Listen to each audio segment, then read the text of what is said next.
সন্তান জয় আই অসম যেহেতু আজি আমাৰ যাত্ৰাৰ চতুৰ্থ দিন তো পুৰা ৰেডি হৈ আছে গিন্দদাহঁতো পুৰা পেকিং কৰি আছে কিবা কিবি বস্তু আৰু ভাৰ্গৱও ব্যস্ত আৰু মানে এডিট কৰি আছো গাইস আপোনালোকে চাব ভিডিঅ'বিলাক আৰু জয় জাৰ্ণিও বহুত ভাল ভিডিঅ' বনাই আছে আপোনালোকে চাব আৰু আপোনালোকক মই দেখুৱাব বিচাৰিছোঁ আমি ধৰ বহুত চিনি নাপাওঁ তো সেইবাবে আমি মেপৰ জৰিয়তে আমি গৈ আছোঁ আৰু মেপখন আমি কেনেকুৱাকৈ লৈছোঁ তো আপোনালোকক মই দেখুৱাবলৈ চেষ্টা কৰিছোঁ তো চাই থাকিব এনেকৈ মেপ এখন বনাই লৈছোঁ নেমুলেশ্যন কৰি লৈছোঁ লৈ আমি ইয়াৰ পৰা আসাম টু উত্তৰাখণ্ড এনেকৈ আমি মাৰ্ক কৰি লৈছোঁ আৰু এনেকৈ আমি পালোঁ আহি আমি ইমানখিনি পাইছোঁ বঙাইগাঁৱত আছোঁ আমি বৰ্তমান আৰু বঙাইগাঁৱৰ পৰা আমি এতিয়া গৈ আছোঁ কোচবিহাৰ তো কোচবিহাৰলৈ আমি কিমান পাৰোঁ আগবাঢ়িব চেষ্টা কৰিম আজি আপোনালোকৰ আশীৰ্বাদ কৰি থাকিব আৰু আমি এনেকৈ আগুৱাই গৈ আছোঁ বাৰু কিমান পাৰোঁ কাৰণ গমেই পাইছে বৰষুণ কেনেকুৱা চলি আছে আৰু এতিয়াও বৰ্তমানলৈকে বৰষুণ দি আছে এনেকুৱা বৰষুণ দি আছে কি ক'ম আপোনালোকক মই অলপ দেখুৱাবলৈ চেষ্টা কৰিম এয়া দেখিছে আপোনালোকে বাহিৰত ধাৰাসাৰ বৰষুণ চলি আছে তো তাৰ মাজতো আমি এতিয়া মানে ৰেডি হৈছোঁ যাবৰ বাবে বতাহ বৰষুণ নেওচি আগুৱাই গৈ আছোঁ তো আশীৰ্বাদ কৰিব আপোনালোকৰ মৰম পাই থাকিলে বহুতেই ভাল লাগে তো যোৱা ৰাতি আমি এইখন হোটেলতে থাকি দিলোঁ হোটেল ৰকমেন তো এইখন হোটেল আছে আপোনাৰ বঙাইগাঁও চহৰৰ মাজমজিয়াত যোৱা ৰাতি থাকি দিলোঁ আৰু এতিয়া আমি ওলাইছোঁ গোটেইকেইজন এনেকৈ একদম ৰেডি আজি দিনটো আৰু এনেকৈ বতৰো ঠাণ্ডা বাৰু বৰষুণো পেলাই আছে ওপৰৰ পৰা তো এনেকৈ লাহে লাহে গৈ থাকিম তো চাই থাকিব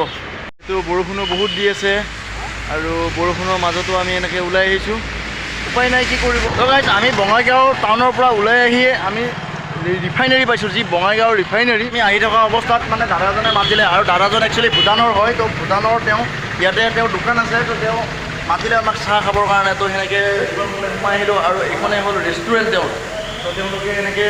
মাতিলে চাহ খাবৰ বাবে আহি গ'ল মোৰ ওচৰত আৰু आप कुछ बोल लीजिए आप तो भूटान से है ना जी हम भूटान से हाँ आप यहाँ पे कैसे दुकान दे दिए हमारा 102 से पार्टनरशिप में लिया एक तो बोरो है हम लोग का दुकान है India Bhutan family restaurant dhaba आप लोग देखा जो साइकिल में जा रहा है इसीलिए हम लोग को कुछ खिलाने के लिए मन किया बहुत धन्यवाद आपको आप लोग बहुत दूर जा रहा है इसलिए तो हम लोग कुछ कर सकेगा तो आप लोग के लिए मंदिर के लिए है तो इसीलिए तो हम लोग कैसे किया बहुत बहुत धन्यवाद आप एक रेस्टोरेंट कब खुला था ये अभी 4 महीना हो जनवरी 26 से शुरू 26 से शुरू हो गया 2023 जनवरी 26 से शुरू हो गया अभी तो इतना नहीं है फिर भी अभी धीरे धीरे कर रहे आदमी के लिए और हम लोग का इधर एक है डेफिनेटली और होटल एक है समझे बड़े में हाँ उधर का नाम है इंडिया भूटान होटल है ये है ढाबा रेस्टोरेंट हाँ जी তো দাদাই ক'লে গোটেইখিনি আৰু আপোনালোকক মই দেখাইছোঁ ৰেষ্টুৰেণ্টৰ পৰিৱেশটো ইমান ধুনীয়া মানে কি ক'ম আপোনালোকক তো কেতিয়াবালে আহিলে আপোনালোকে আহিব উপস্থিত আছে আপোনাৰ যি আমাৰ বঙাইগাঁও ৰিফাইনেৰী আছে ৰিফাইনেৰী গেটৰ ফ্ৰণ্টে এইখন ৰেষ্টুৰেণ্ট আছে আৰু হোটেলখনত আহি এটা কথা জানিলোঁ যে আমাৰ যি অসম বা ভাৰতখন যে মন্ত্ৰী চলি থাকে তো আপোনাৰ ভূটান চহৰখনত আপোনাৰ ফটো লগাই থোৱা আছে মানে তাতে ৰীতি চলা হয় তো তেওঁলোকৰ ফটোখন মই দেখাই দিছোঁ আৰু এইখন যে দেখিছে আপুনি এইটো আছিলে আপোনাৰ প্ৰথম ৰজা আৰু এইটো ছেকেণ্ড এইটো থাৰ্ড আৰু এইটো ফ'ৰ্থ এনেকৈ ৰাখি থোৱা হৈছে আৰু এই বাচ্ছাটো হৈছে এইজনৰ ল'ৰা এই বাচ্ছাটো ৰাখি থোৱা হৈছে ফটোখন বাৰু এনেকৈ আৰু হোটেলৰ পৰিৱেশ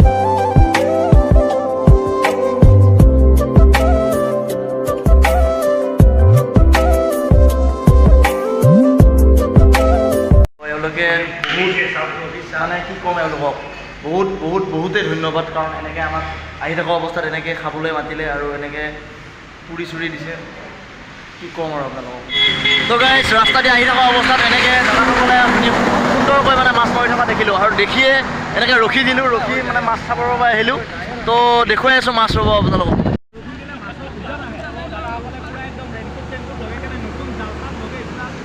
ৰাস্তা দি গৈ থকা অৱস্থাত এখন সৰু দোকানত ৰখি ধুনীয়া চাহ একাপ খাই ল'লোঁ খাই লোৱাৰ পিছত আৰু এই সৰু ল'ৰাকেইটা বৰষুণত ভিজি আমাক দেখি তো সিফালেদি এনেকৈ ঘূৰি আহি আমাক লগ কৰিলে আৰু এই ল'ৰাকেইজনে এনেকুৱা টেলেণ্ট মানে কি ক'ম আপোনালোকক মই আৰু ল'ৰাকেইজনে আমাক আশীৰ্বাদ দিবৰ বাবে তেওঁলোকে বৰষুণত তিতি হ'লেও এই দোকানখনলৈ আহিছে তো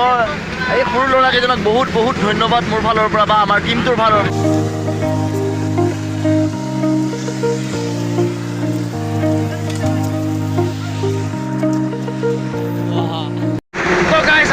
অৱস্থাত এটা ভয়ংকৰ পৰিস্থিতি দেখিব পোৱা গ'ল তো মই আপোনালোকক দেখাব বিচাৰিছোঁ এই ট্ৰাকখন দেখিছেনে মোটামুটি আপোনাৰ 30-35 ফুট তলত পৰি গৈছে এনেকুৱাকৈ সিফালৰ পৰা আহি ইফালে আৰু এইটো নেশ্যনেল হাইৱে আৰু এইখন ব্ৰিজ দেখিছে আপোনালোকে তো এই ব্ৰিজখনৰ সিফালৰ পৰা আহি থাকোঁতে সম্ভৱ ইয়াতে বাগৰি পৰিছে এনেকৈ আহি থকা অৱস্থাত গোসাঁইগাঁও বুলি কয় এই জেগাখিনিৰ নামটো গোসাঁইগাঁৱত এনেকৈ ছাৰসকলক লগ পালোঁ আৰু ছাৰসকলক লগ পাই বহুতে ভাল লাগিল পৌৰপতি গোসাঁইগাঁও পৌৰসভাৰ পৌৰপতি সন্মানিত প্ৰফুল্লেশ্বৰী মহোদয় আমি এখেতসকলক আমি সম্বৰ্ধনা জনাইছোঁ আমি এখেতকক শুভকামনা জনাইছোঁ যাতে ভালভাৱে কেদাৰনাথ গৈ ভালভাৱে ঘূৰি আহে আমাৰ অসমৰ সন্তান জয় আই অসম আৰু আমাৰ এই তিনিজনীয়া দলটোৰ ফালৰ পৰা এওঁলোকক বহুতে ধন্যবাদ আৰু এটা কথা কৈ দিওঁ ছাৰহঁতে মানে গোসাঁইগাঁৱতে মানে থকা লোৱাৰ ব্যৱস্থা মানে ছাৰহঁতে কৰি দিম বুলি কৈছে তো বহুতেই ভাল লাগিছে তো এনেকুৱা নিচিনা মৰম দিয়াৰ কাৰণে তো গাইছ আজি এনেকৈ গোসাঁইগাঁও পালোঁ আহি আৰু গোসাঁইগাঁৱৰ এখন হোটেল এনেকুৱাকৈ কাঠৰ বিল্ডিং আপোনালোকে দেখিছে এয়া কাঠৰ বিল্ডিং এটা তো এনেকুৱাকৈ আমাক আপোনাৰ গোসাঁইগাঁৱৰ চেয়াৰমেন তেওঁলোক মানে মিউনিচিপালিটি বৰ্ডৰ চেয়াৰমেন তেওঁলোকে আমাক এই ৰুমটো দিলে আৰু থাকিবৰ বাবে আৰু খোৱা লোৱা ব্যৱস্থাও তেওঁলোকে কৰি দিছে তো আজিৰ ভিডিঅ'টো মোৰ ইমানেই চাই যদি ভাল পালে লাইক শ্বেয়াৰ এণ্ড ছাবস্ক্ৰাইব কৰিব নাপাহৰিব জয় আই অসম